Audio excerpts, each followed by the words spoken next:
Amen. And gusto ko po muna magpasalamat kay Pastor Stocky sa opportunity na binigay niya po sa akin this time na makasama po kayo. Maraming salamat po sa lahat ng nakapunta. It's great to be here. Pwede ko bang iusog to ng konti? Feeling ko ang layo ko sa inyo. Okay, and it's great na ang church po na to is patuloy po nagta-thrive. It's already been somewhat a long time na kayo po ay nandito sa ganitong situation. And I hope that we can we can do more. Pero alam nyo, dapat makontento po tayo sa kung ano ang meron po tayo. And this time po, pag-usapan po natin ay tungkol po, I want to preach a sermon about unity, or hindi po uniteam, okay, iba po yun. Okay, unity, or yung pagkakaisa. At gusto ko po ipakita sa inyo, mga kapatid, kung ano po ang kahalagahan ng pagkakaisa. Okay, kung bakit kailangan sa isang church na katulad nito.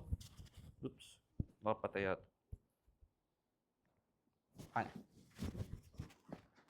Okay, good.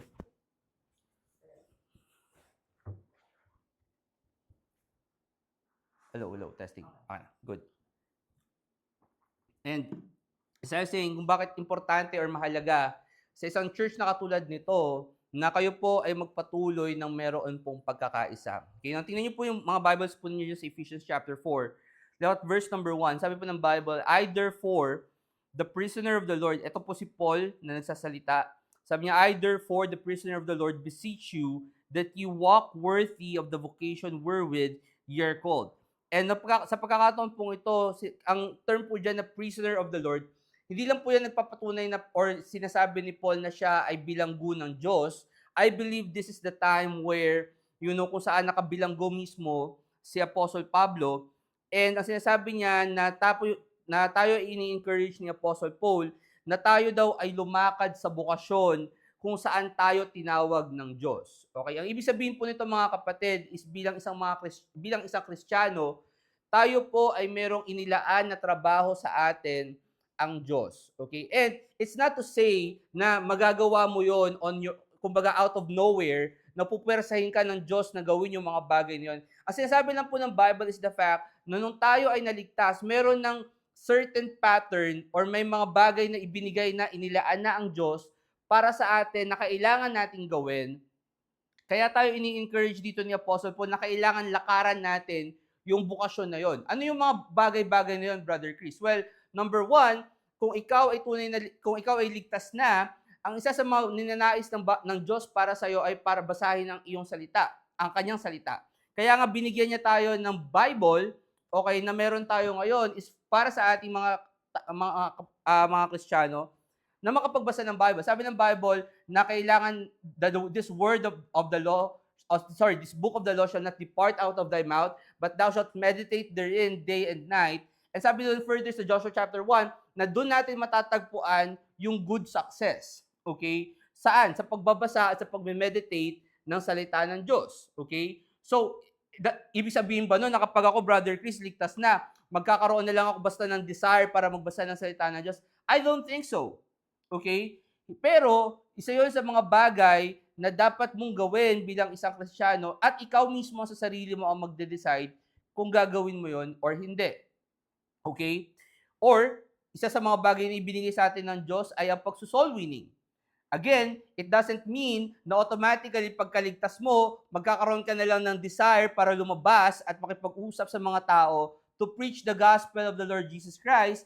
Pero isa yon sa mga bagay na iniatang sa atin ng Diyos na dapat nating sundin, okay, bilang mga Kristiyano. So, sinasabi ko, mga kapatid, ang encouragement ni Paul sa verse number 1 is dapat nating lakaran or dapat nating gawin yung mga bagay-bagay kung saan tayo tinawag ng Diyos. Verse number 2, with all lowliness and meekness, with long suffering, forbearing one another in love. So sinasabi ni Paul na habang ginagawa natin itong mga bagay na to, dapat daw tayo ay merong pagpapakumbaba, lowliness and meekness, tayo ay matiisin. Bakit? Kasi hindi po madali ang ginagawa natin na paglilingkod sa Diyos. Okay? I mean, kung iniisip mo na madali lang na mag-soul winning, ibig sabihin nun, hindi po kayo nakakapag-soul winning. Kasi it's work. It's hard work na makapag-akay ng kaluluwa, na mag-preach ng gospel, and things like that. Okay? At kasama po doon yung pagmamahal para sa bawat isa. Pero gusto kong pansinin niyo po yung verse number 3. Sabi sa verse number 3, sabi doon, endeavoring to keep the unity of the Spirit in the bond of peace. Gusto ko po mabigyan ng emphasis yung word doon na endeavoring. Okay, ano po ba ibig sabihin ng word na endeavoring? Ibig sabihin po, nung endeavoring is kailangan po natin mag-endeavor. Ibig sabihin, kailangan po natin mag-exert ng effort. Para saan? Para daw mapanatili natin yung pagkakaisa sa pamamagitan ng espiritu, sa pamamagitan ng bond of peace or ng kapayapaan. Okay? Ang ibig sabihin po nito mga kapatid is hindi po ibig sabihin na pare-pareho po tayo ng paniniwala, na pare-pareho po tayo ng objective sa buhay, okay, na pare-pareho po yung na pare-pareho yung pinaglalaban natin or yung mga adhikain natin sa buhay, na automatic na lahat po tayo mga tao magkakaisa na. Okay, sinasabi ng Bible, nung sinabi niya na you should endeavoring to keep the unity of the Spirit in the bond of peace, na kailangan ng bawat isa sa atin ay magbigay ng effort or mag-exert ng effort para daw po tayo ay para mapanatili natin yung pagkakaisa sa simbahan. Okay, kasi hindi rin automatic na porket, yung sinasabi ko, hindi porket lahat po tayo ay naniniwala sa Trinity or sa once saved, always saved, or sa mga bagay na to, or even naniniwala tayo na mahalaga ang soul winning or mahalaga ang church, na automatic magkakaisa tayo. Okay? Pero sinasabi niya, kailangan ninyong pangalagaan, kailangan ninyong mag-exert ng effort para kayo ay maging united. Sabi ng Bible, you don't have to turn there. Pero sabi ng Bible sa Psalms 133 verse 1, behold how good and pleasant it is for brethren to dwell together in unity. Ang sinasabi ng Bible is that mahalaga at kaaya-aya sa paningin ng Diyos kapag ang isang simbahan, kapag ang magkakapatiran ay nagsasama-sama na mayroong pagkakaisa. Okay? So, ibig sabihin, isang bagay na dapat po natin maunawaan na hindi po optional sa isang church or sa isang gawain ng Panginoon na tayo po ay gumagawa ng kanya-kanya natin. Ulitin ko, magkakaiba po tayo mga tao. Okay? And even if we have the same belief, we have the same goals in life, meron pa rin pong bagay na minsan na nagiging sanhi ng division ng isang iglesia or ng isang simbahan. Kaya dapat po nating itong pangalagaan. Pansinin niyo yung verse number 4. Sabi doon, there is one body, emphasis po sa isang simbahan. It doesn't mean, just to clarify, kasi baka mamaya isipin ninyo, and by the way po, isang sermon lang po tayo ngayon, pero don't think na madali lang ito matatapos, okay? I will try my best po to give you everything I can, especially po na minsan lang po kayo magkaroon dito ng preacher. So, but anyway, sa verse 4, sabi po doon, there is one body and one spirit. Hindi po ibig sabihin ng one body dyan, kasi baka mamaya makakita kayo ng Katoliko. Sabi, see, sabi ng Bible, one body lang, isang simbahan lang. Hindi po ibig sabihin niya na one body na universal body. Okay? Ang sinasabi po is one body wherein isang katawan lang na meron sa isang iglesia, pero iba-ibang iglesia or local churches ang tinuturo ng Bible.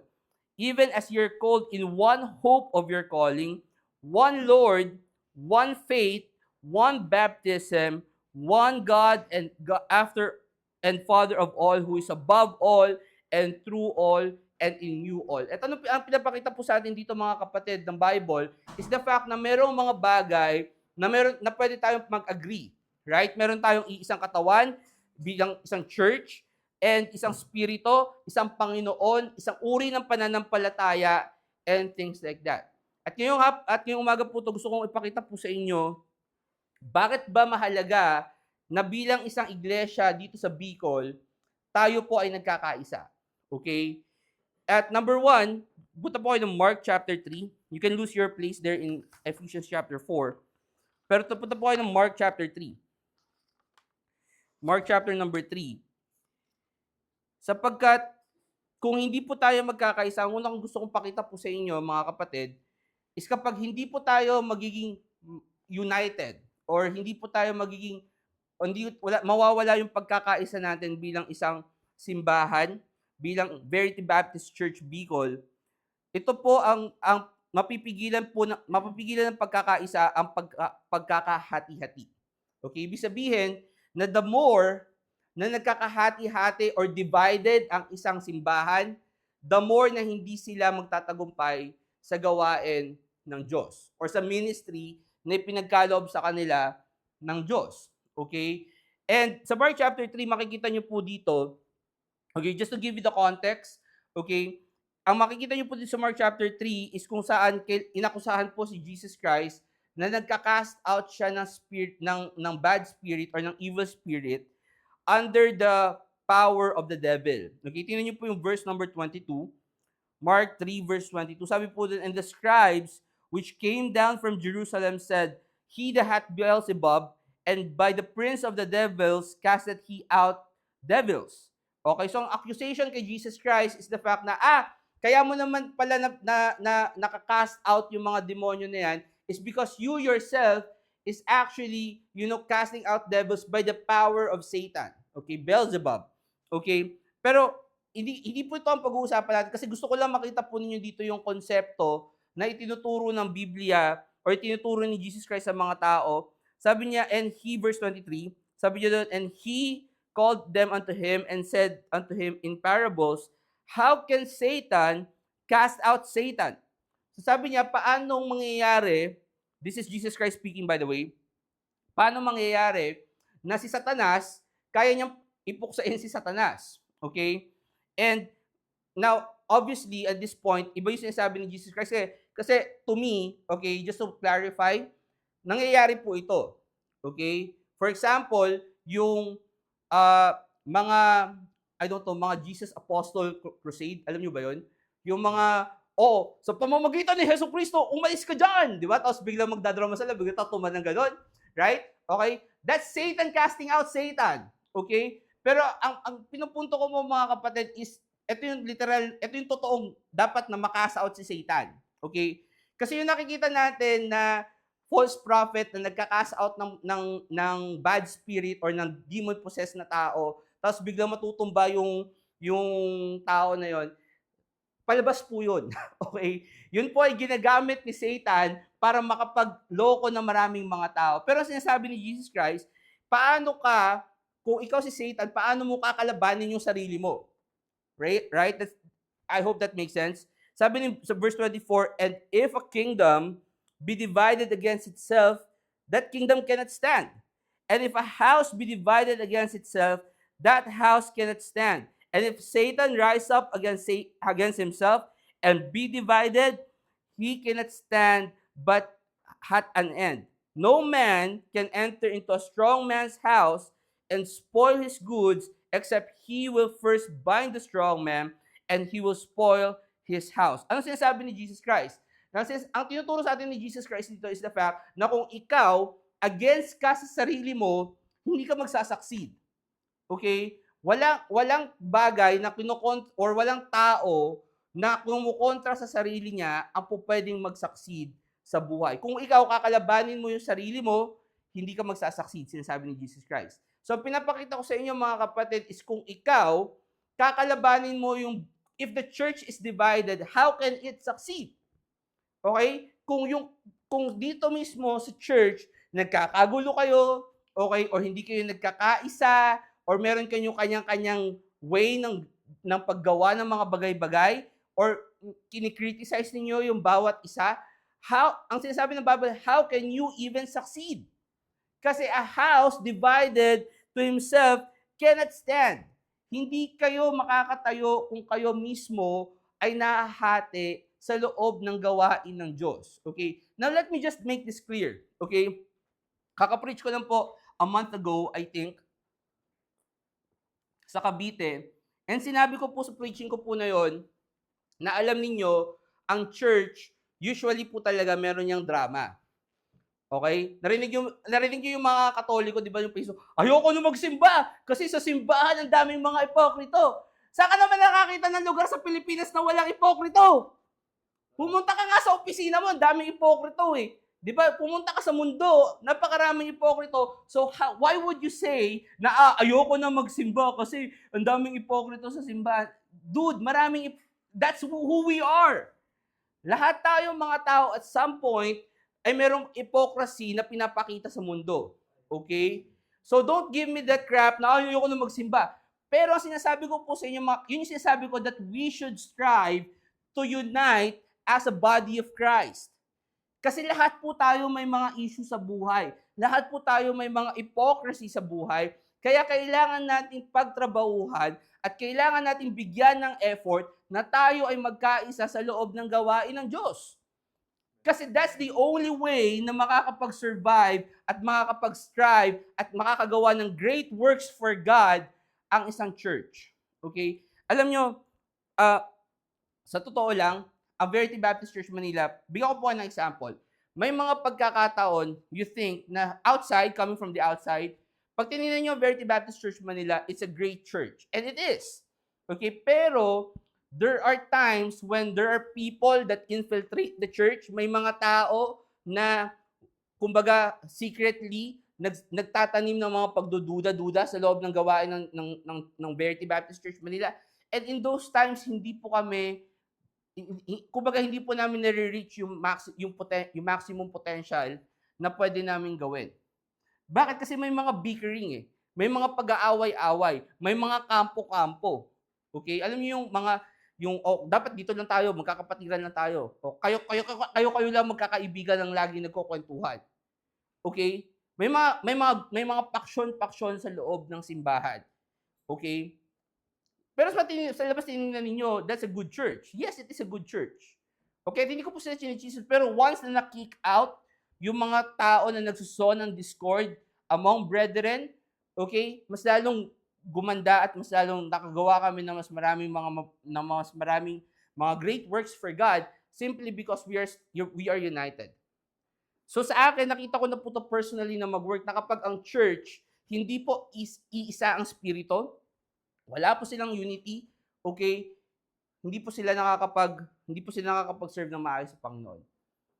Pero kapag ang church united, kapag ang church iisa lang ang direksyon, kapag ang church alam kung ano lang ang mahalaga, well, they are able to go to do great things for God. Punta po kayo ng Mark chapter 8. Nasa Mark chapter 3 po kayo. Punta kayo ng Hebrews chapter 2. Put a finger in the book of Mark. Babalik po tayo dyan.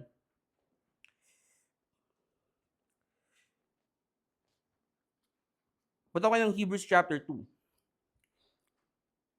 Habang pumupunta po kayo doon, let me read for you 2 Timothy chapter 3 verse 15. Sabi po doon, "But if I tarry long, that thou mayest know how to oughtest to behave thyself in the house of God, which is the church of the living God, the pillar and ground of the truth." So, ang sabi ng Bible sa 1 Timothy chapter 3, na ang church actually, ang tahanan ng Diyos. Okay? Comparing kanina doon sa Mark chapter 3, na sinabi niya na ang house divided against itself cannot stand. This is the house of God.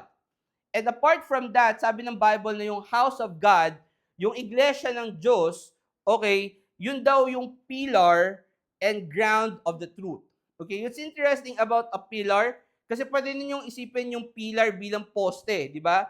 Ang tawag nyo dun sa bunsod, tama ba ako? Bicol? Bunsod? Or ano yung poste? Okay, poste, okay. Sa Ligaw kasi bunsod yung tawag, yung nilalagay na sa bahay kubo, yung di ba, yung troso yun, di ba? Nilalagay yun doon. Okay? So, yun yung pillar, right? And doon kayo nagsisimula na magtayo ng bahay. Kasi doon ang gagaling ang forma, ang lakas ng isang bahay. Right? Sa poste. Kasi kapag ang poste mo tumabing yung buong bahay mo nakaganon. Di ba? Kasi yun yung poste mo, yun yung tibay. But what's interesting in the Bible, sinabi niya yun yung pillar, na ang church daw is not just the pillar, pero it's also the ground of the truth. Ano ibig sabihin nun? Siya na yung poste, siya na yung haligi, so to speak, pero siya din yung lupa ng katotohanan. Ibig sabihin mga kapatid, na ang church dito dapat natututunan ng mga tao ang katotohanan patungkol sa salita ng Diyos. Now, a church is just a fancy name. Okay? Kaya po kayo nandiyan sa Hebrews chapter 2, tingnan niyo yung verse number 12. Okay? Yung Hebrews 2 verse 12, nakalagay po dyan, saying, I will declare thy name unto my brethren. Yung verse po na yan, saying, I will declare thy name unto my brethren, Quoted po yan sa Psalms 22 verse 22. Ito po yung sabi sa Psalms 22 verse 22. Nandiyan po sa Hebrews 2:12 ha. Kasi gusto ko ipakita sa inyo ano ba ang ibig sabihin ng church. Okay? Sabi ng Psalms chapter 22 verse 22, I will declare thy name unto my brethren. In the midst of the congregation will I praise thee. Notice the word sinabi niya, in the midst of the congregation. Sa Hebrews 2:12, sabi, I will declare thy name unto my brethren. In the midst of the church will I praise unto thee. Ano sinasabi ng gusto ko pakita sa inyo doon? The word church and the word congregation means the same.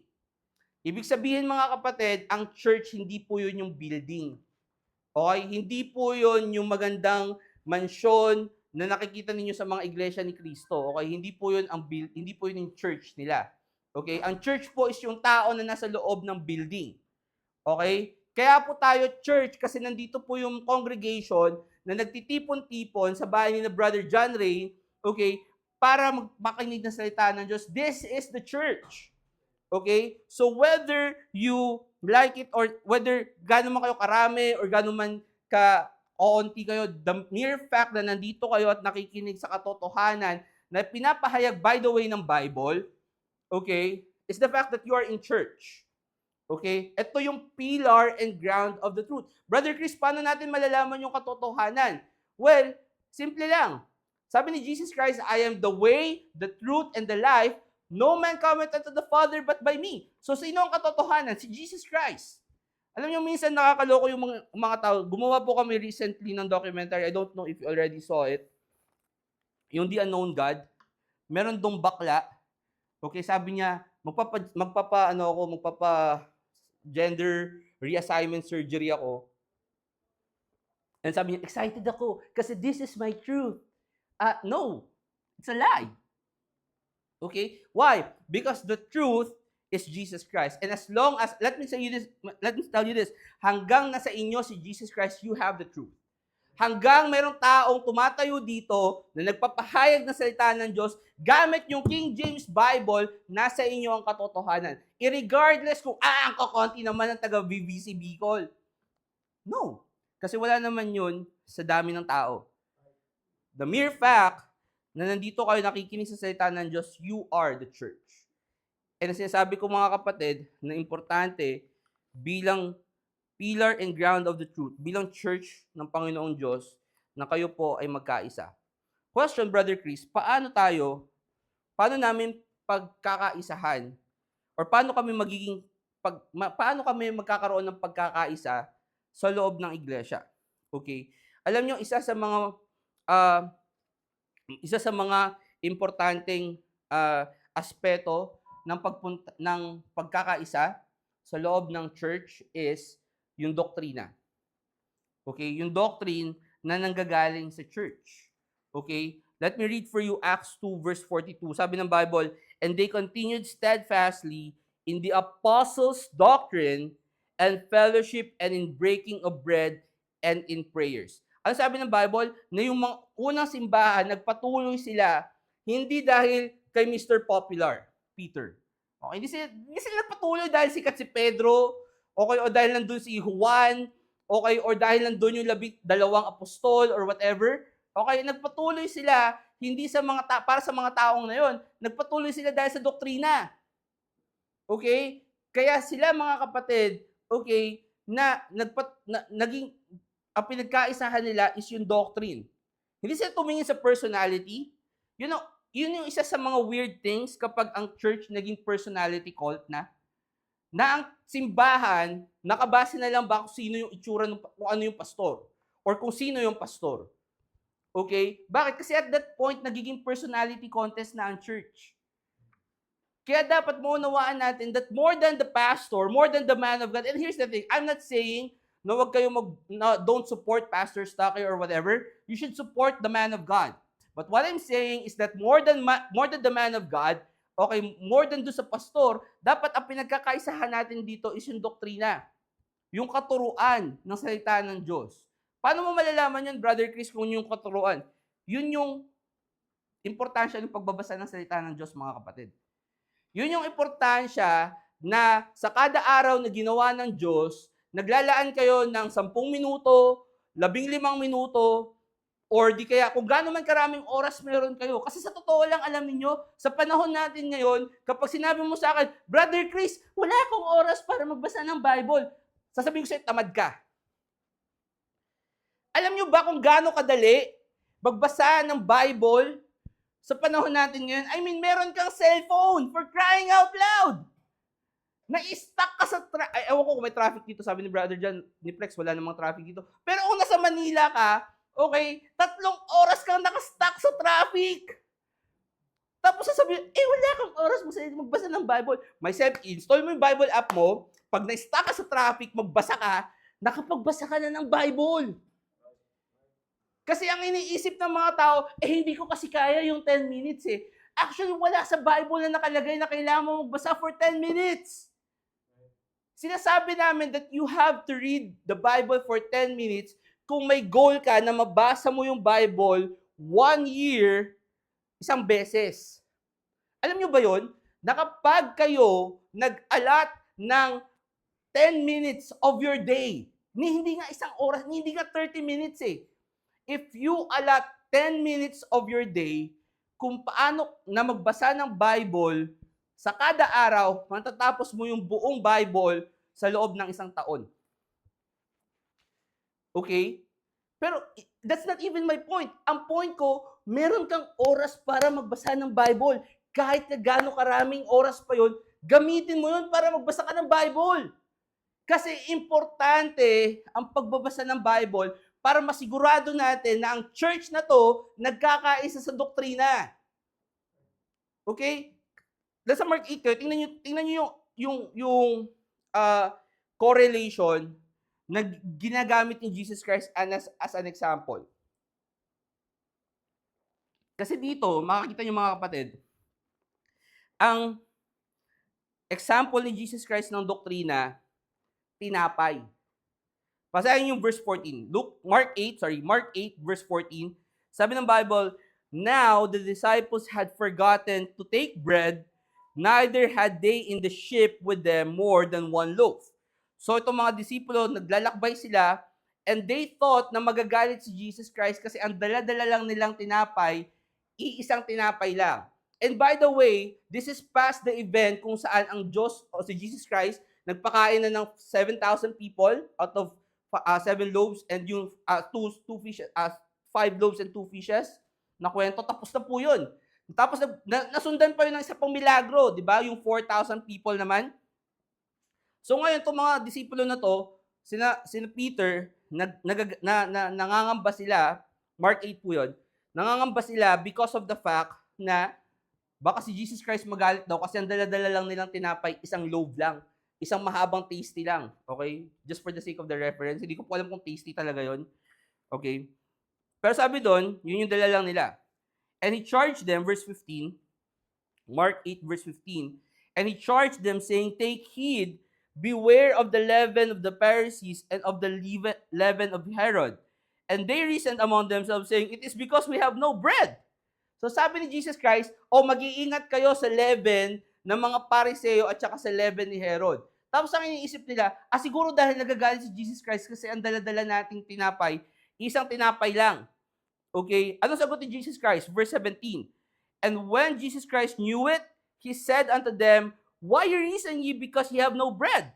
Perceive ye not yet, neither understand? Have ye your heart yet hardened? Having eyes ye see not, and having ears ye hear ye not, and do ye not remember when I break the 5 loaves among 5,000? How many baskets full of fragments you took ye up? They say unto him 12. And when the 7 among 4,000, how many baskets full of fragments took ye up? And they said 7. And he said unto them, how is it that ye do not understand? So sinasabi ni Jesus Christ, nakita nyo na ako magparami ng tinapay. Hindi tinapay, yung pinag-uusap, hindi physical na tinapay, hindi po pandesal, okay, for the sake of example, hindi po pandesal yung sinasabi ni Jesus Christ doon. Ang sinasabi niya, mag-ingat kayo sa doktrina ng mga Pariseo at ng mga Herodians, okay? At dapat magbasa kayo ng sarili ninyong ba? Isn't it interesting na ang tawag natin dito our daily bread? Bakit ginamit ni Jesus Christ yung example? Kasi pinapakita sa atin ni Jesus Christ na ang pagkain ng araw-araw, spiritually, nakakatulong para wag natin kainin yung doktrina na itinuturo sa atin ng mga Pariseo at mga Sadduceo. Punta po kayo ng Titus chapter 2. Titus chapter 2.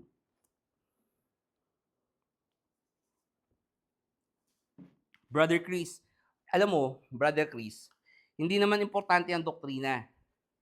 Kasi ang doktrina, alam mo, ito yung sasabihin sa inyo ng mga unbeliever, alam mo, yung Bible nyo naman na yan, ang dami-dami naman nag-i-interpret yun eh. Diba? Tingnan nyo naman si Sister Soriano. Sister Soriano tawag ko dun kay Ellie. Hindi mo siya brother eh. Diba? Tingnan nyo yung boses na yun, brother. Okay? No. Diba? Kasi, alam nyo na-save ako, yung nasabi sa akin ng tatay ko eh. Sabi niya, alam mo, anak, hindi mo ako po pwedeng sabihin na meron lang isang interpretasyon ng Bible. Eh kasi ang dami nag-interpret niyan. Tingnan mo si Eli Soriano. Tingnan mo yung mga iglesia. Sabi nila, sa sobrang dami daw ng relihiyon sa mundong to, mako-confuse yung tao kasi iba-iba yung interpretasyon nila ng Biblia.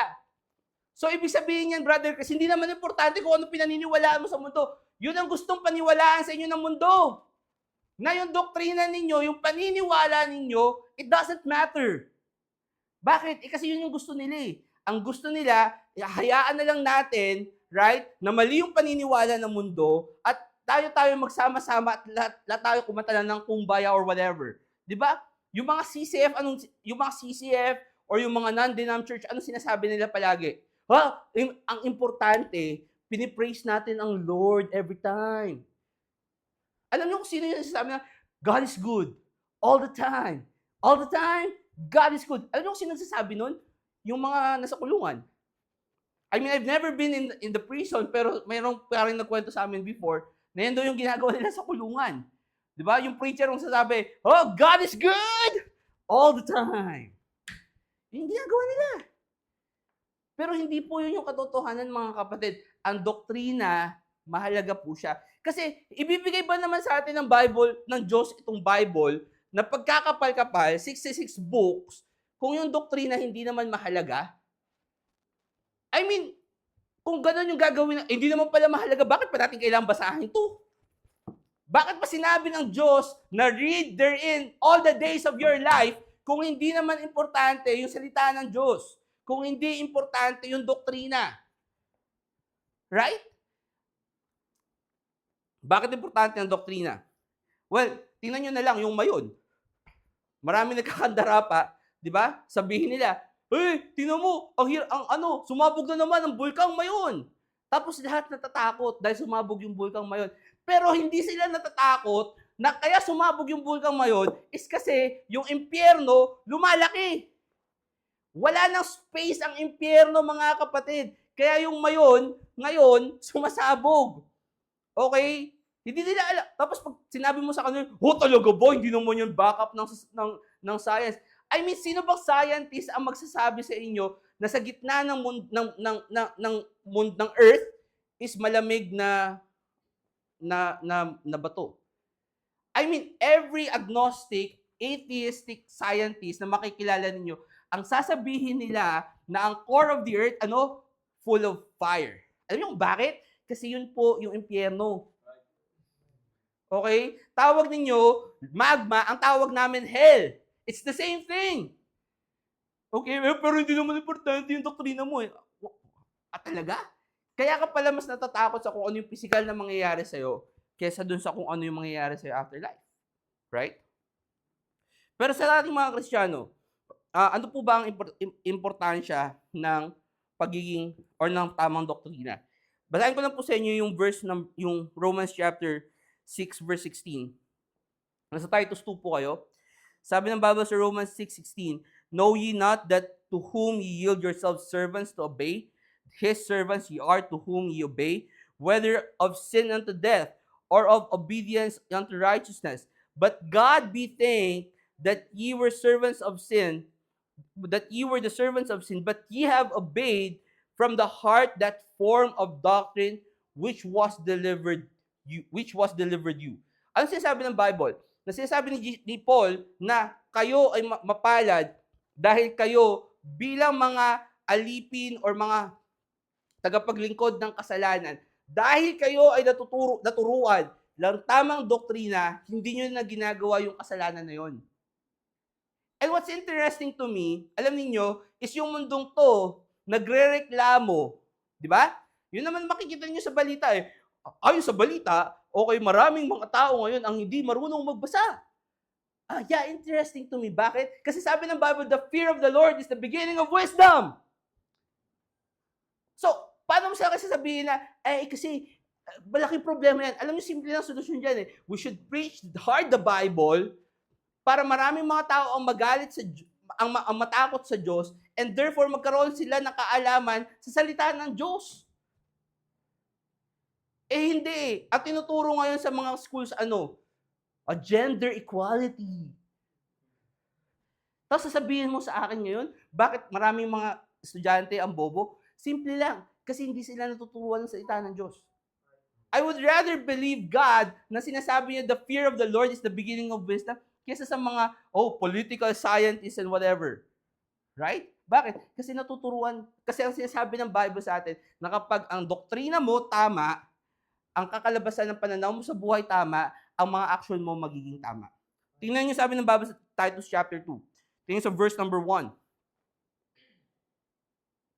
Titus 2 verse 1.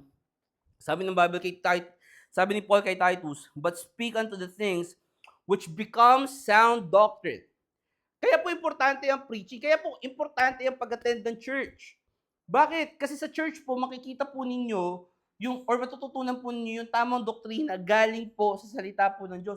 Kaya ang sinasabi ko palagi, na kapag ang church ninyo at ang pastor ninyo, alam niyo yung hindi marunong mag-preach, or repent of your sins, or Calvinist, or wala siyang pakialam sa inyo, wag na kayo magsimba doon.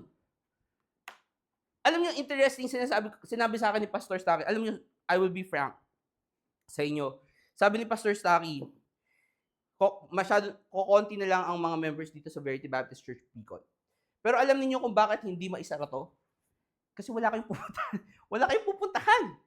Sabi ni Pastor Staki sa akin, and I hope Pastor Staki won't mind this, na kung meron lang church na pupuntahan kayo, doon na lang niya kayo i-guide.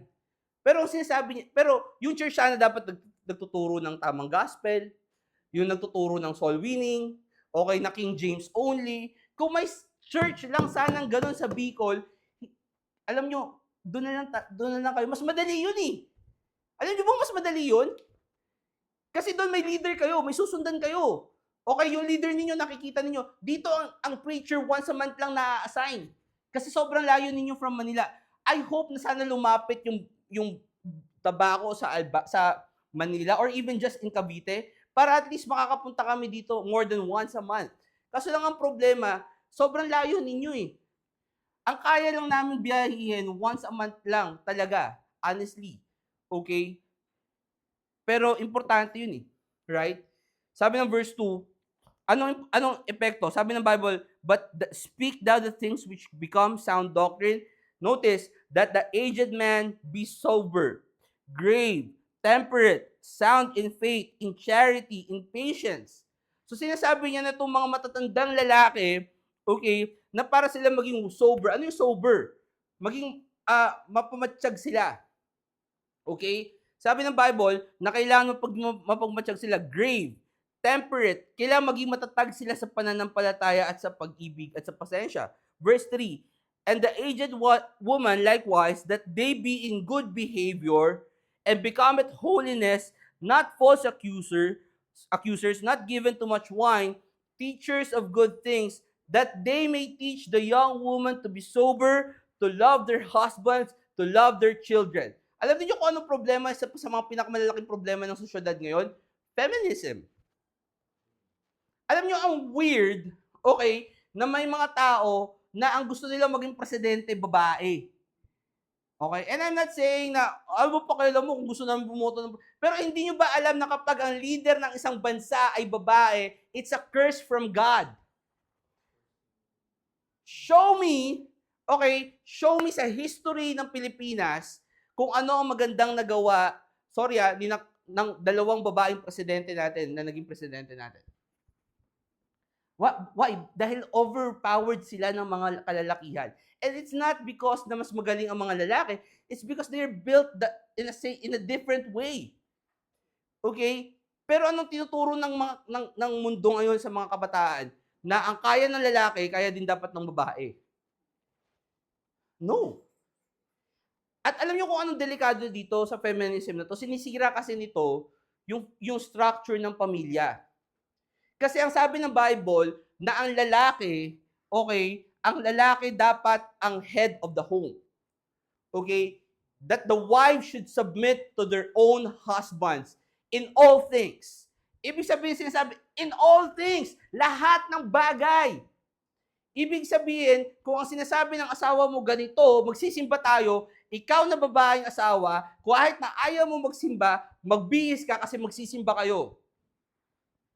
That's how important it is. Kasi imagine ninyo, kung feminism kung susundan natin ng feminism at ang babae may sarili ring desisyon, nakakita na ba kayo ng lagi na lang kayong mag-aaway? What I mean is, lagi na lang kayong mag-aaway ng asawa mo in all things. Kasi hindi kayo pareho, what I mean is, magkaiba kayong tao. Okay? Kaya nga kayo binigyan ng structure ng Diyos na ang lalaki dapat ang laging masusunod at ang babae ay laging magsasubmit kasi binibigyan ng Diyos ng authority ang husbands over the wife. Again, that is not to say na mas magaling yung lalaki kaysa sa babae. It's just that the way it is. Kung meron kayong sisisihin yan, sisihin nyo si Eva. Okay? Kasi siya yung kumain ng kaalaman ng knowledge of good and ng fruit of knowledge of good and evil. Okay? Hindi naman yung Diyos ang nagbigay talaga. I mean, even, and here's the thing, okay? Just to clarify, kahit na hindi kainin ni Eva yung prutas na yon, that will always be the way it is. Kasi pag binasa niyo yung Genesis, okay, ang unang ginawa ng Diyos is yung lalaki. And the reason kung bakit may babae is kasi sabi ng Bible, sabi ng Diyos, na that man is not good to live alone. Diba? Kailan ba nagkaroon ng babae? Pagkatapos pangalanan ni Adan lahat ng hayop na ginawa ng Diyos. Bakit? Kasi hindi siya nakakita ng perfect na katuwang doon sa mga hayop na yon. Kaya ang ginawa ng Diyos, pinatulog niya si Adan, kinuha yung tadyang niya at ginawang babae. Ano ang purpose ng babae? Again, is to help the man.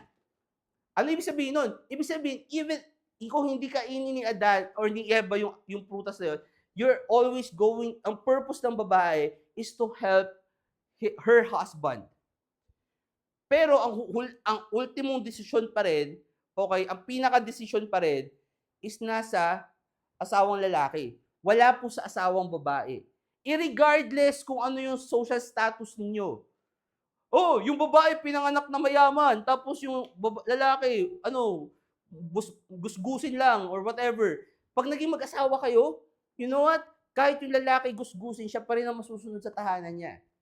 Okay? Irregardless kung ano yung income ninyo or whatever, okay? Why? Kasi kailangan kung lalaki ka, kailangan magpakalalaki ka. Alam mo ba yun? Sa mga single, ganito, ito sasabihin ko sa inyo mga single, okay? Pag maghahanap kayo ng mapapangasawa ninyo, okay, siguraduhin ninyo submissive. What I mean by that is, for example, nakakita kayo ng babae, I'll be very specific, kasi gusto ko mag-set up itong example na to sa inyo. Pag nakakita kayo ng babae na mayaman, okay, kailangan gawin ninyo yung sarili ninyo na at least hindi man kapantay, mas mayaman kayo sa kanya.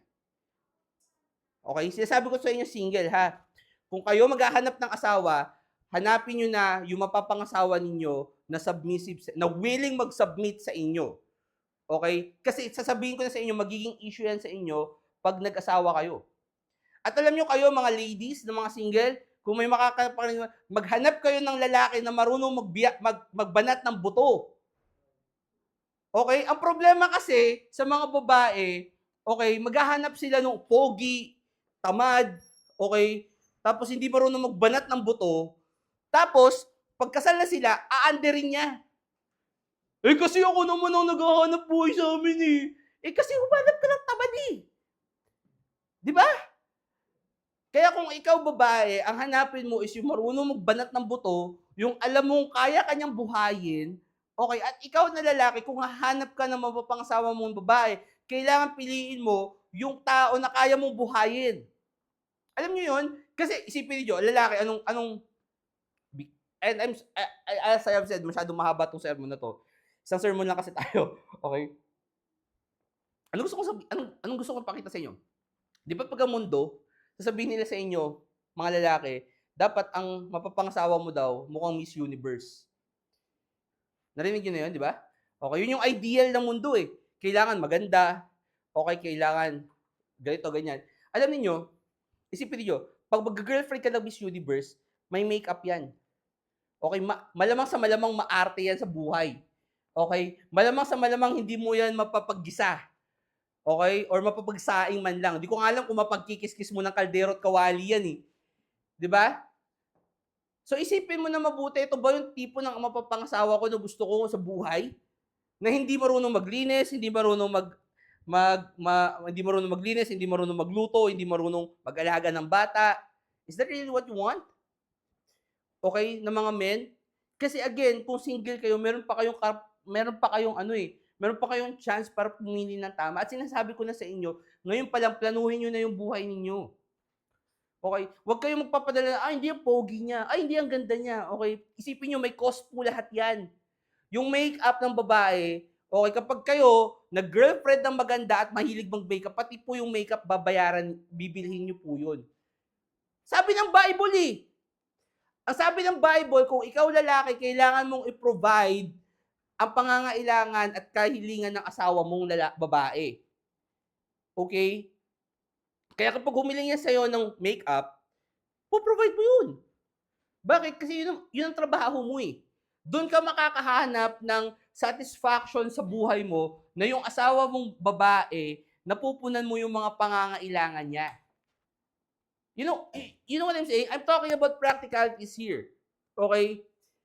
Hindi ko sinasabing humanap ka rin ng pangit. Okay? Humanap ka ng pangit, ibigin mo tunay. Okay? Hindi yun yung sinasabi ko. What I'm saying is, humanap ka ng isang tao na kaya mong pakisamahan all throughout your life kasi yung commitment po na yun, importante yun. Okay? Sabi ng Bible sa verse 5, to be discreet, chaste, keepers at home, good, obedient to their own husbands, that the word of God be not blasphemed. Pansinin niyo yung importansya na yun, na kapag ang babae pala at kapag ang mag-asawa, maayos ang relasyon nila sa pagsasama nila. What I mean is, yung lalaki nakakapag-lead siya ng maayos sa bahay niya, and yung asawa ay submissive doon sa lalaki. Sabi ng Bible, ang resulta is the word of God is not blasphemed. Ibig sabihin, hindi siya na pupulaan. Yung salita ng Diyos, hindi na pupulaan. Yung ganun po ka-importante yung pagsunod. Ladies, ganun ka-importante ang pagsunod ninyo sa inyong mga asawa or magiging asawa. Okay?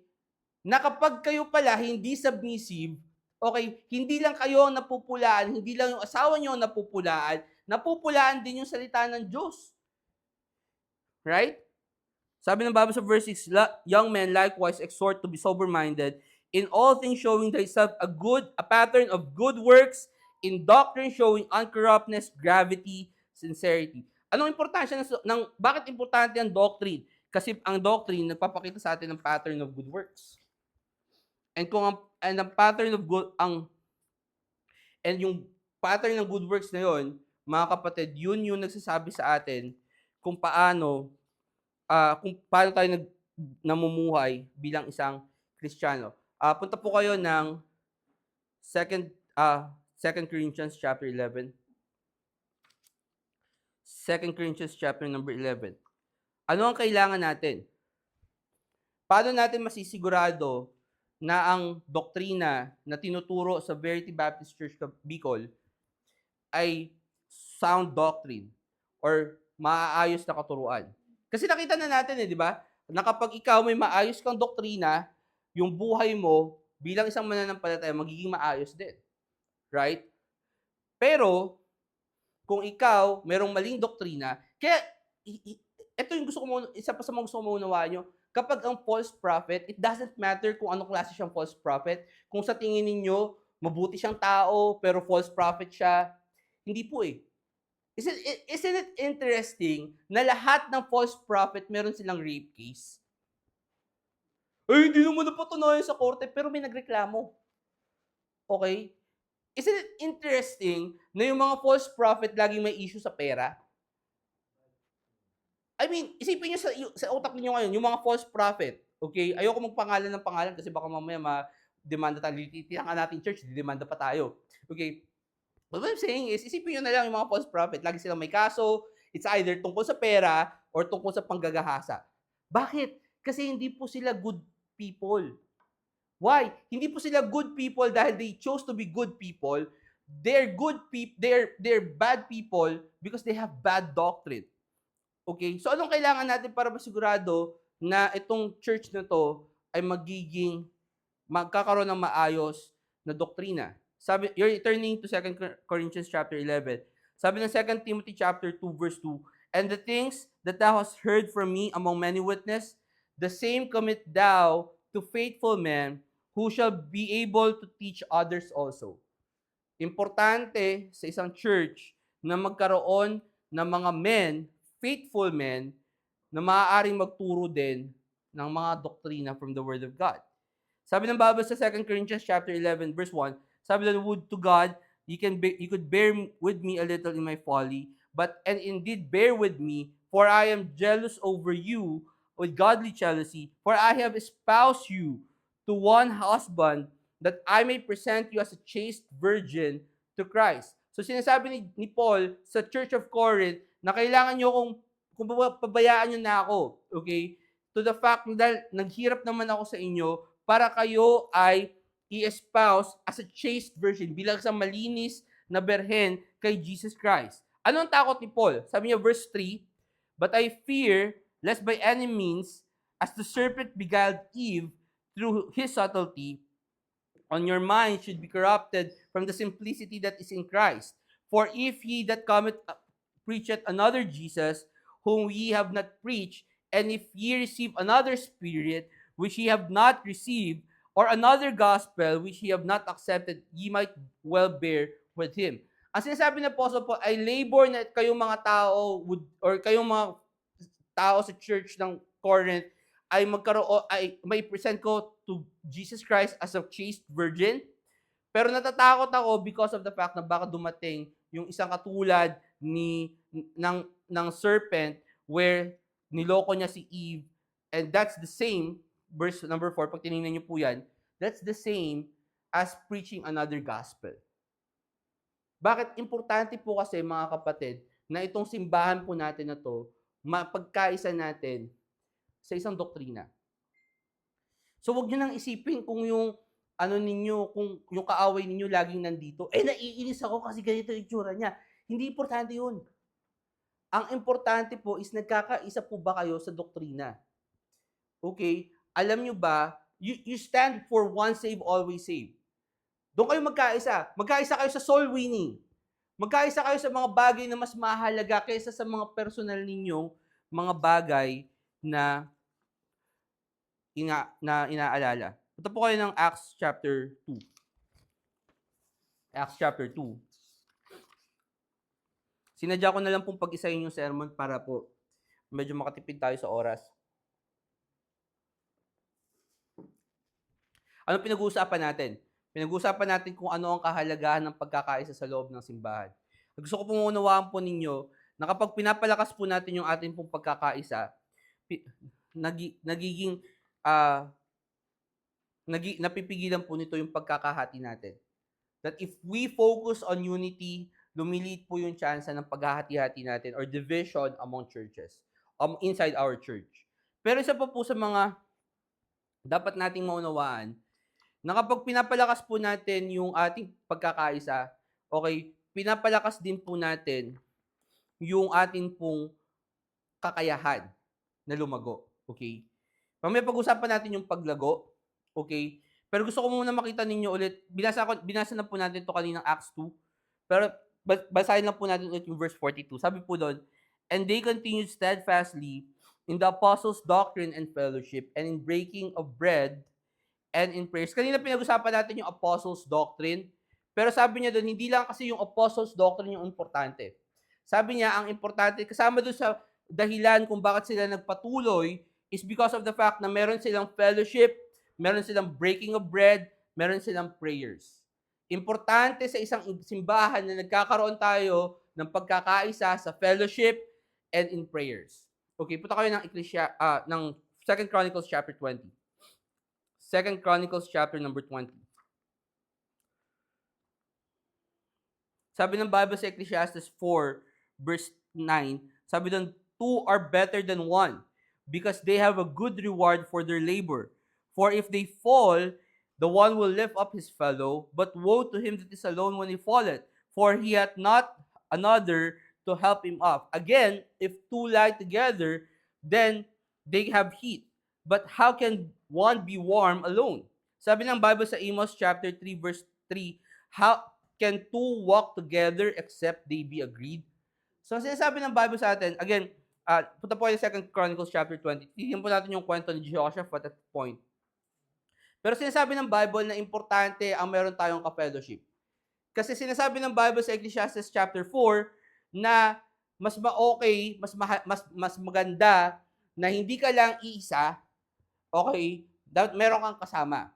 Okay? And even, hindi ko yata naisama dyan. Wait lang ha.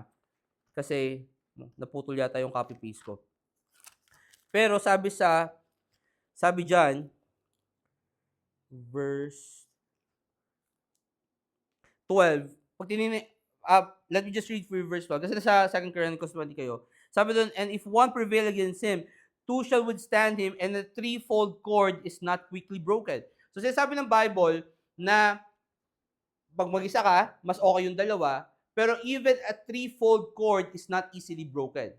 So mas maganda na dalawa kayo, pero mas maganda kung tatlo kayo, or apat kayo, or madami kayo.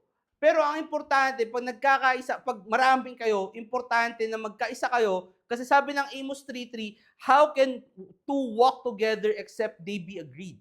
Ibig sabihin, dapat iisa rin yung pananaw ninyo or nagkakaayon-ayon kayo. Kasi kung marami nga kayo tapos magulo kayo, magulo.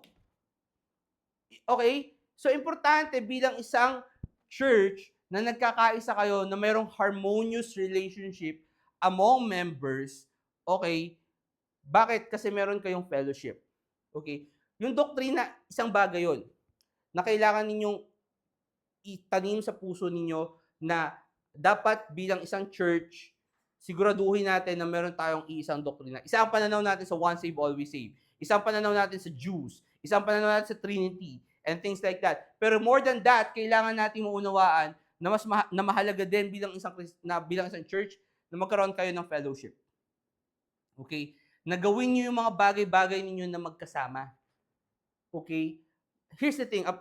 Bigyan ko example. Okay? Soul winning. Alam niyo ba na ang soul winning, pwede ninyong gawin mag-isa? Okay, I encourage you, kung wala kayong makakasama, pwede naman kayong may park sa Tabaco City, pwede kayo pumunta doon. Kung makakapunta kayo doon, punta kayo, I believe may tao doon palagi, may makakausap kayo. Kasi kanina 6 o'clock ng umaga, mayroong tao doon. Okay? So may makakausap kayo doon. Okay, pero alam niyo ba na mas masakit kapag na-reject kayo? Kapag mag-isa lang kayo? Kapag nagdo-door-to-door soul winning kayo at mag-isa lang kayo, mas masakit po kapag sinaraduhan ka ng pinto. Pero kapag may kasama ka, tatawanan nyo lang yun. Uy, tingnan mo, pangit nyo to. Akala mo naman, ang ganda-ganda, di ba? Alam nyo, minsan natatawa ako kasi di ba syempre, pag lalaki ka, tapos i-approach mo yung babae sa soul winning. Okay. Akala nila nagpapakilala ako na parang, alam mo yun, type ko sila, ganyan. Makikita mo naman sa babae yun eh. Tapos minsan, tatarayan ako. Syempre, kapag alam nyo, pag mag-isa ka, mahirap yun eh. Okay? Pero kapag may kasama ka, tatawanan ko lang din siya. Akala nyo, tingnan mo, akala nyo, liligawan ko siya. May sawa na ako, uy. Sorry. Right? Bakit? Kasi importante na meron kang kasama kapag nagsusoul winning ka. Okay? And here's the thing. Okay? Alam nyo ba na hindi importante kung gaano karami kayo? Ang importante, nagkakaisa po kayo. Kasi sa Bible, hindi po importante, yes, importante na meron kayong bilang. Okay? I'm not saying na, hayaan na natin yan kung isa lang yan, nasa kanya naman yung Diyos. That can be one aspect na pwede niyong tingnan sa isang sitwasyon. Pero alam niyo ba na mas binibless ng Diyos minsan yung pagkakaisa kaysa dun sa marami nga kayo tapos nagkakagulo-gulo kayo? Okay? Tingnan, meron isang, hindi natin pupuntahan yung isang kwento, pero I think that's one popular story, yung kwento ni Gideon, di ba? Yung 300, tapos ang kalaban niya is 10,000. Sino nanalo? Yung 300. Bakit sila nanalo? Hindi naman sila lumapan. Pag binasa niyo yung kwento na yun, hindi naman sila lumapan eh. Di ba? Anong ginawa ni Gideon? Ang sabi ni Gideon, sundan niyo ako ha. Pag binasag ko yung yung pitchel, sabay-sabay yung basagin yung pitchel. Tapos nung binasag nila yung pitchel, sila mismo naglaban doon sa loob nung kampo nila eh. Di ba? Hindi naman mismo yung 300 yung pumatay doon sa 10,000. Yung 10,000 yung nagpatayan, kaya nanalo yung 300. Okay? And it's actually the same story na makikita natin dito sa 2 Chronicles chapter 20. Tingnan niyo yung verse 1. 2 Chronicles 20 verse 1. Sabi dun, it came to pass after this also that the children of Moab and the children of Ammon and with them other beside the Ammonites came against Jehoshaphat to battle. So makikita ninyo dito, hindi lang po 10,000 kasi hindi isang tribo lang yung kalaban ni na Jehoshaphat. 3.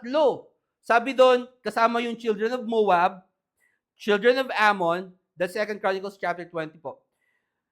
And the children of Ammon, and with them other beside the Ammonites. So meron pang kasama yung mga Ammonites. So 3 tribo siya, Moab, Ammon, and the other from Ammonites, from the Ammonites. Verse 2, then there came some of that told Jehoshaphat, saying, there cometh a great multitude against thee from beyond the sea on this side Syria, and behold, they be of Hazazot Samar, which is in Engedi. And Jehoshaphat feared and set himself to seek the Lord and proclaim a fast throughout all Judah. And Judah gathered themselves together to ask help of the Lord, even out of all the cities of Judah. They came to seek the Lord. So pansinin ninyo, okay, yung kampo ng Moabites, yung kampo ng mga Ammonites, lalaban against King Jehoshaphat. Pero hindi lang si King Jehoshaphat yung nag-pray. Diba? Ang nag-pray, sabi ng Bible sa verse number 3,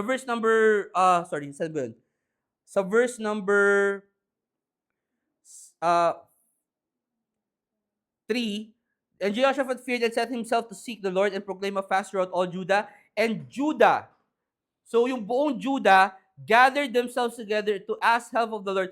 Even out of all the cities of Judah, they came to seek the Lord. So ibig sabihin, lahat ng tao ng bansa na yun, na mas marami ba yung tao doon sa city of Judah kaysa doon sa city of Ammon, sa city of Moab, at saka yung mga karatig bansa niya?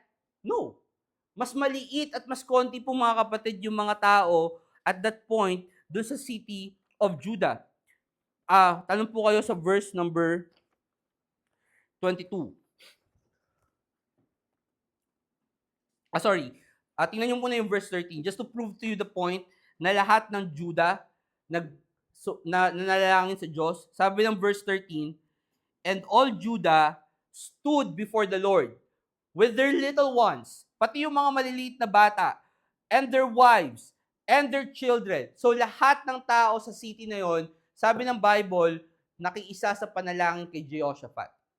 They had fellowship in prayer. Okay?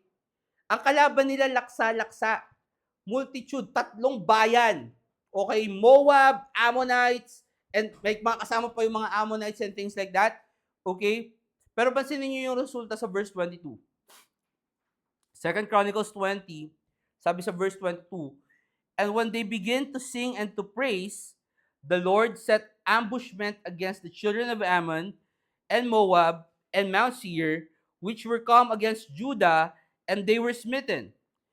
For the children of Ammon and Moab stood up against the inhabitants of Mount Seir, utterly to slay and destroy them. And when they had made an end of the inhabitants of Seir, everyone helped to destroy another. Isipin ninyo, mga kapatid, ang ginawa lang ng Judah, nag-pray sila, pinuri nila yung Diyos, sinamba nila yung Diyos, they sing song Amazing Grace. I mean, hindi naman nila yung kinanta nila, pero kumanta sila ng papuri sa Diyos, right? They sing praises to God, kumanta lang sila, nanalangin sila sa Diyos, at yung laksa nilang kalaban, sila mismo yung nag-away-away. Okay, anong nangyari? Ang nangyari, yung Moab, tsaka yung Ammon, kinalaban si Mount Seir, yun yung iba-ibang bayan, na kasama ni Ammon. Tapos after nila magpapatay yung mga yun, sila mismo dalawa nag-away. Verse 24, and when Judah came toward the watchtower in the wilderness, they looked unto the multitude, and behold, they were dead bodies fallen up to the earth, and none escaped. And when Jehoshaphat and his people came to take away the spoil of them, they found among them in abundance both riches with the dead body and precious jewels, which they stripped off for themselves more than they could carry away. And there were 3 days in gathering of the spoils. It was so much. Sabi ng Bible, ang dami nilang nakuha. Okay, bakit? Kasi hindi po importante kung gaano kayo karami. Ang gusto kong makita ninyo mga kapatid dito, na importante yung ginawa ni Judah, nung city of Judah, na hindi lang si Jehoshaphat yung nanalangin. Hindi lang si Jehoshaphat yung nagpuri sa Diyos. Hindi lang si Jehoshaphat yung may ginawa, kundi lahat ng tao sa Judah, lahat ng, kahit maliliit na bata, kahit yung mga asawa nilang babae, lahat sila may ginawa. Nagkaisa sila na manalangin, and therefore sinagot ng Diyos yung kanilang panalangin. Bakit? Kasi meron pong lakas sa unity. Okay? Yung pagkakaisa po ninyo, lakas po yun eh. Yung hindi ninyo pinababayaan yung bawat isa, na kahit na walang service dito na live, na katulad nito, pero nanonood kayo, nakasama yung kapatiran ninyo, okay, na kinakamusta ninyo yung bawat isa, okay, lakas po yun eh. Okay? Kayo, tandaan nyo, kayo na lang ang pwede magpalakas ng bawat isa sa inyo. Ako po, as much as I can help you. Kaso taga Cavite po ako eh. I traveled 441 some kilometers para makapunta dito. Sobrang layo ko po sa inyo. And even if I want to help you, hindi ko kayo kayang basta-basta nalang puntahan. Okay? Ang meron po kayo is kayo.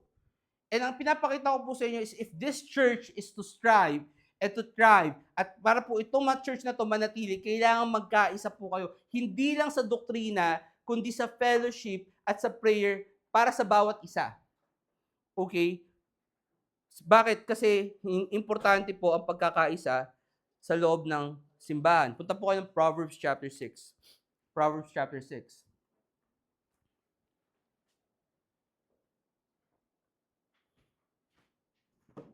Proverbs chapter 6. And sa Proverbs chapter 6, ito po, gusto lang po itong maging warning po para sa atin. Okay? Kasi ito po yung famous verse kung saan sinabi po ng Bible na meron pong 6 na ayaw ang Diyos or galit ang Diyos. Yun yung po yung verse 16. Sabi po doon, Proverbs 6 verse 16, these 6 things that the Lord hate, yea, 7 are an abomination unto Him. Nung una ko binasa to, parang na-confuse ako. Bakit kailangan pang sabihin ng Diyos na 6 yung ayaw ko, galit ako sa 6, pero yung 7 abomination sa akin. Okay, that's highlighting yung 7. Okay, so sabi ng Bible is, lahat ito ayaw ko, pero 7 talaga yung pinakaayaw ko. That means, to me sa akin, ang ibig sabihin po niyan, yung pang 7, kailangan ko talagang pagtuunan ng pansin. Okay? Yung pang 7, ito talaga yung pinakaayaw na ayaw ng Diyos. Right? Sabi doon, ano yung 7? Or ano yung 6 muna? A proud look, a lying tongue, and hands that shed innocent blood, and heart, number 4, that deviseth wicked imaginations, feet that be swift in running to mischief, a false witness that speaketh lies. So, pansinin niyo, ayaw niya ng mayabang, ayaw niya ng sinungaling, ayaw niya ng mamamatay tao, ayaw niya ng nag-iisip na masama, labas sa kapwa niya, yung a heart that deviseth wicked imagination, yung gusto na lang pumunta sa kaguluhan, right? Yung taong ang hanap na lang sa mundo, puro away. Alam niyo yun? Okay, yung mga katulad ni na Eli Soriano na ang gusto na lang sa buhay, puro debate. Di ba? Okay? Yun po yung ayaw ng Diyos. Ayaw ng Diyos na ang paa mo gusto na lang palagi mapunta sa gulo. Or yung nagsisinungaling ka or nag-a-accuse ka ng kasinungalingan, a false witness that speaketh lies. Pero ito yung naka-highlight na pang-7. Sabi niya doon, and he that soweth discord among brethren. Nung sinabi ng Bible na the 6 things that the Lord hate, ye 7 are abomination to him, para po sa akin, binibigyan niya ng emphasis yung he that soweth discord among brethren bilang isa sa mga pinakamalalaking kasalanan na pwede mong gawin bilang isang Kristiyano. Ano yun? Yung magtanim ka ng pagkakagulo-gulo at pagkakawatak-watak sa loob ng simbahan. Alam niyo kung bakit? Kasi mahalaga po ang simbahan sa Diyos. Alam niyo kung hindi mahalaga yung simbahan sa Diyos, okay, tingnan ninyo yung Revelation 2 and 3. Okay, chapter 2 and 3. Wala po tayong oras para pumunta doon. Pero gusto kong maisipan nyo to. Kung yung mga churches na yon, sobrang napaka-weird ng mga nangyayari sa kanila. Right? May isang church doon na ang preacher nila babae. Di ba? Church of Thyatira. Na ang preacher nila, si Jezebel, hinahayaan nila mag-preach sa pulpito. Okay? At kung alam nyo kung hindi importante sa Diyos ang church, sinabi niya na, bahala na kayo. Pero hindi eh. Alam niyo yung ginawa ng Diyos, binigyan nila ng chance to repent. Binigyan siya ng chance para ayusin yung mga bagay. Bakit? Kasi importante po sa Diyos ang isang simbahan. Alam niyo kung bakit? Kasi kung walang church, walang soul winning. Kung walang church, kakasabi ko lang kanina, church is the pillar and ground of the truth. Walang panggagalingan na katotohanan sa mundong to kung walang mga Baptist churches na magpapahayag ng katotohanan from the Word of God. At kung ikaw, ang layunin mo lang sa mundong to ay taniman at paghiwa-hiwalay ng magkakapatiran, alam nyo, sobrang galit ang Diyos doon.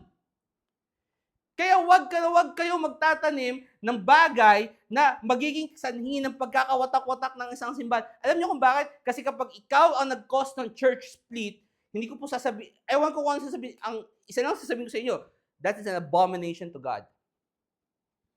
Naniniwala tayo ng pagiging bakla. Sabi ng Bible, di ba? Yung hindi ka pwedeng makipag-siping katulad ng pagsisiping ng babae kung ikaw ay lalaki. Sodomy, di ba?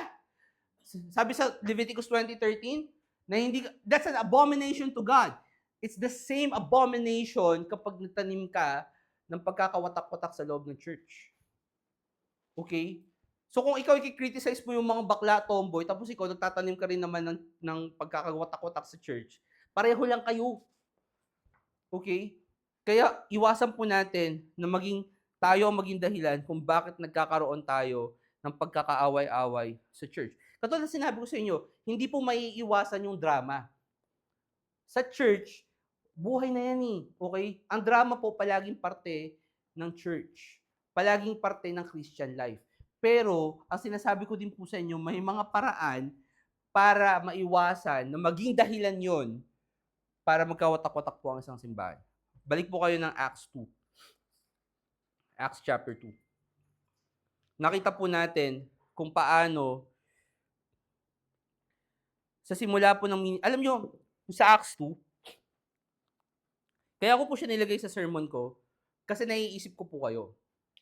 And sinabi ko po to kay Pastor Stocky, alam niyo it's amazing to me na yung first church na yon ng Jerusalem, they strive. Okay? Alam nyo, katulad nyo yun eh. In a way, pag inisip niyo, bakit? Kasi yung church na yon, yung first Jerusalem, church ng first Jerusalem, yung first church sa Jerusalem, nung panahon ng mga apostol, okay, imagine niyo iniwan din sila ng kanilang earthly leader. In a sense, di ba, si Jesus Christ, pumunta siya ng langit, kinuha na siya sa langit, so wala na silang earthly leader. Wala na silang tinitingnan. Ang leader nila nasa langit na. Sort of like parang kayo, na ang leader ninyo nasa hindi nga nasa Manila, nasa Pampanga eh. Diba? Si Pastor Stocky nasa Pampanga. Okay? And there's nothing wrong with that. Okay? Pwede siya mag-lead sa inyo kahit na nasa malayo siyang lugar. I mean, that's okay. Okay? Pero what I'm saying is yung similarity ba na katulad na kung paanong si Jesus Christ nag-guide dun sa first church in Jerusalem, ganun din kayo gina-guide ni Pastor Stocky from afar. Right? At gusto ko makuha ninyo yung inspirasyon nung first church na yon sa Jerusalem, kung paano silang nag-strive 'di ba? Na hindi sila sumuko kahit na wala na silang physical leader. Bakit? Kasi hindi naman sila nag-focus sa sarili nila.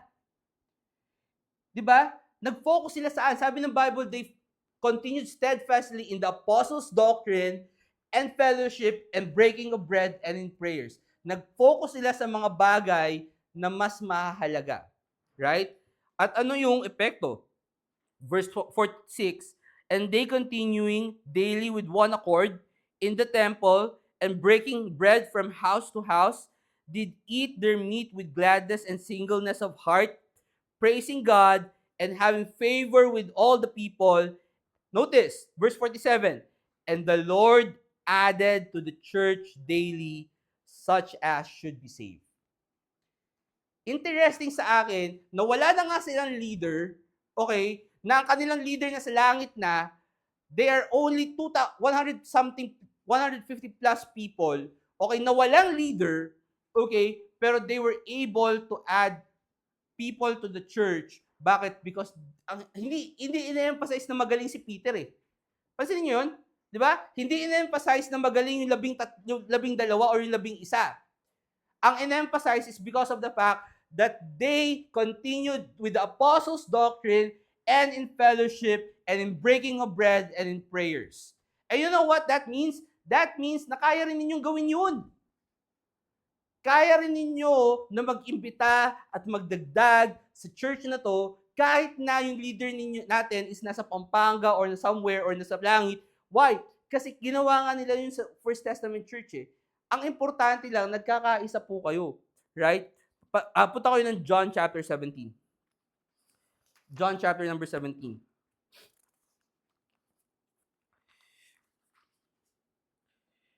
John chapter number 17. Tingnan niyo po yung verse number 21. Ang kausap po dito ni Jesus Christ ay yung Panginoong Diyos. Ito po yung prayer ni Jesus Christ. Verse 21 na lang po tayo for the sake of time. Sabi po doon, that all that they may be one, as thou, Father, art in me, and I in thee, that they also may be one in us, that the world may believe that thou hast sent me. Ano sinasabi ni Jesus Christ dito? Ang hinihiling niya sa Ama, na Ama, katulad kung paano tayong naging isa. Alam niyo ba si Jesus Christ at yung Diyos Ama, separate persons sila, right? Because we believe in 3 persons, 1 God. Hindi po automatic na kung ano ang isip ng Ama, yun din ang isip ng Anak or ng Banal na Espiritu. Meron po silang different personalities. And, as sinasabi ng Bible, ang hinihiling ni Jesus Christ, na kung katulad at kung tayo ay iisa, okay, yung God the Father and God the Son, they are in-synchronized, they are united. Pinapanalangin ko din, Ama, na itong mga tao na to, itong mga disipulo ko, na sila rin ay magkaisa. Ano yung purpose ulit? Sabi sa bandang dulo, that the world may believe that thou hast sent me. Para yung mga tao sa labas, kapag kayo nagkakaisa, yung mga tao sa labas na uunawaan nila na itong mga to sinugo ng Diyos, ng anak ng Diyos, ni Jesus Christ. Okay? Bakit? Kasi importante yung pagkakaisa natin bilang mga Kristiyano. Punta po kayo last place, John 6. Last place po, punta kayo ng John chapter 6. Sa John 17 po kayo. Basahin ko na lang po sa inyo yung example po ng Queen of Sheba. Okay. You're turning to John 6, but in 1 Kings chapter 10, naalala niyo ba yung kwento ng Queen of the South, si Queen of Sheba? Okay? Na nung si King Solomon, sa karamihan, ganda ng kanyang na ibinigay sa kanyang wisdom ng Diyos, kumalat yung popularity ni King Solomon. Right? And ang kumalat hanggang sa south. Ang sinabi ng Bible, yung Queen of Sheba galing siya sa south, and pumunta siya at binisita niya si King Solomon. Sa pagbisita na yon, sinagot ni King Solomon lahat ng katanungan niya. Okay? So napatunayan na talagang magaling, matalino si King Solomon. Pero basahin ko po yung verse 5 ng 1 Kings 10 verse 5. Pwede nyo na lang po itong assignment siguro. Basahin nyo na lang sa bahay ninyo. Kasi nasa John 6 na po kayo. So 1 Kings 10 verse 5, sabi doon, and the meat of his table, and the seating of his servants, and the attendance of his ministers, and the apparel of his, and their apparel, and his cupbearers, and his accent, by which he went up to the house of the Lord, there was no spirit in her. And she said to the king, it was a true report that I heard in mine own land of thy acts and of thy wisdom. Howbeit I believed not the words until I came, and mine eyes had seen it. And behold, the half was not told me, because thy wisdom, thy prosperity exceeded the fame which I heard. Happy are thy men, happy are thy servants, which stand continually before thee, and that hear thy wisdom. Ano sinasabi ng Queen of Sheba? Sabi ng Queen of Sheba, natutuwa ako kasi lahat ng narinig ko sa bansa ko, tama. Pero, hindi ko pa pala nakikita yung kalahati. Ano yung kalahati? Na yung mga servants mo masaya? Yung mga cupbearers mo masaya? Bakit? Kasi naglilingkod sila kay King David, kay King Solomon. And that shows unity. Okay? Na kaya na-bless yung Queen of the South nung pumunta siya kay Solomon, hindi dahil magaling lang si Solomon, kundi pati yung mga lingkod niya, yung naglilingkod sa kanya, masaya, nagkakaisa. Okay? So, importante na kayo rin dito sa Verity Baptist Church Bicol, magkaisa din tayo. Okay? Na magkaroon tayo ng pagkakaisa. Hindi dahil, lahat tayo agree sa isang bagay. Katulad sinabi ko nung una sa sermon na to, lahat po tayo may difference. Magkakaiba po tayong tao eh. Iba yung gusto mo, iba yung gusto ko. Okay? Pero kung pipiliin natin yung mga bagay na pagkakaisahan natin, ano yun? Yung doktrina?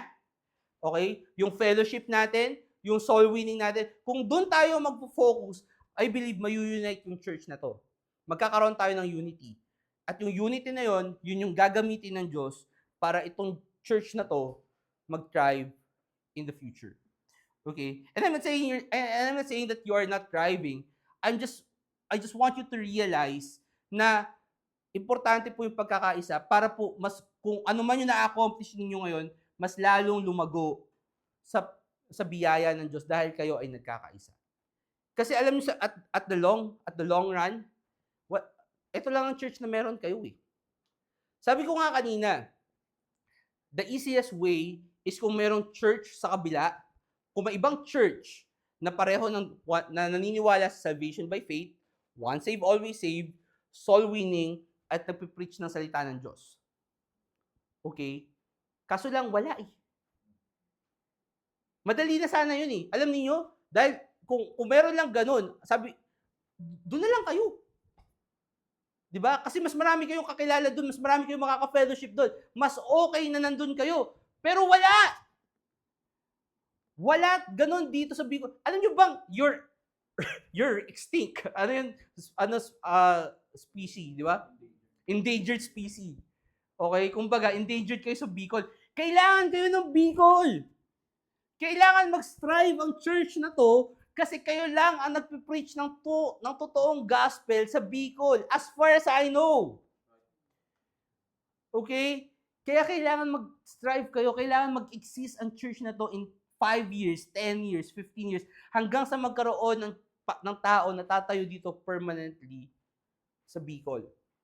Kasi pansinin ninyo yung sinabi ng mga apostol kay Jesus Christ. Ito yung context ng sinabi ni Jesus Christ na I am the bread of life. Tapos kailangan yung kainin yung laman ko para magkaroon kayo ng buhay na wala hanggan. Sabi ng mga tao, ano ba yan? Gagawin mo kaming cannibal. So maraming na-offend. Diba? Maraming nag-walk away kay Jesus Christ. Basahin niyo yung John 6 verse 66. From that time, many of his disciples went back and walked no more with him. Then said Jesus unto the 12, will ye also go away? Sabi ni Jesus Christ, marami nang umalis. Diba? Marami nang hindi na sumusunod sa akin. Kayo din ba? Sasama kayo sa kanila? Pansinin niyo yung sagot ni Peter. Then Simon Peter answered, Lord, to whom shall we go? Thou hast the words of eternal life. Alam nyo, yun na lang eh. Isipin nyo na lang yun. Saan tayo pupunta? Kasi sa akin, alam niyo honestly mga kapatid, I want to do the best I can para mag-strive ang church na to. Kasi ako may good church ako eh. Nagsisimba kami every Sunday, okay, umulan, umaraw, bumagyo, okay, sa Verity Baptist Church Manila. Okay, kahit bahain kami or whatever, nagsisimba ka. Why? Because I have a good church. Okay, sa Verity Baptist Church Manila. And I want that here, sa Bicol. Gusto ko magkaroon ng ganong klaseng church, ng ganong klaseng environment na pagpasok ng mga tao dito, merong unity, okay, may camaraderie, okay, at lahat tayo nakafocus lang sa either sa doctrine or sa fellowship at sa soul winning natin. Let's pray. Dear Heavenly Father, Lord, maraming salamat po sa pagkakataon na binigyan niyo po sa akin, Panginoon, na makapag-preach dito, Panginoon, sa Verity Baptist Church Bicol. Alam ko po, Panginoon, na marami pong pangangailangan ng simbahan pong ito. Akin po nilalapit, Ama, ang kanila pong mga spiritual na pangangailangan. Help them, Lord, to strive to be the best church in this area, na maging, na they're the best church in this area, Lord. Na mas maging marami pa pong mga tao ang makakita ng potensyal sa church po na to. Balaguin niyo po, Panginoon, ang simbahan po ito. Magdagdag po kayo ng mga manggagawa na na mag-share, Panginoon, ng vision, Panginoon, na katulad sa mga miyembro po nito, to preach the gospel to every Bicolano, Panginoon. We pray, Panginoon, na kayo nga po, Panginoon, mag-bless sa bawat isa. Tulungan niyo po kami, Panginoon, na magkaroon po ng oras na makapaglingkod sa inyo. We pray na kayo nga po, Panginoon, ang mag-guide po sa amin sa mga direksyon po na dapat po namin tahakin. Nang sa gayon, Panginoon, hindi po namin mapabayaan ang gawain pong ito sa Bicol, Panginoon. We pray na patuloy niyo pong i-bless, Panginoon, ang Verity Baptist Church Manila as well, na patuloy po nagpo-provide ng mga pangangailangan financially naman dito, Panginoon, sa Bicol, Panginoon. We pray na patuloy niyo po kaming i-bless at na sa gayon, Panginoon, maging channel of blessing po kami para po sa Bicol, Panginoon. We pray na marami pa po kami ligtas na kaluluwa mamayang hapon, Panginoon, as we go soul winning. At lahat po ito, Panginoon, ay pong hihiling sa pangalan ni Kristo Jesus. Amen.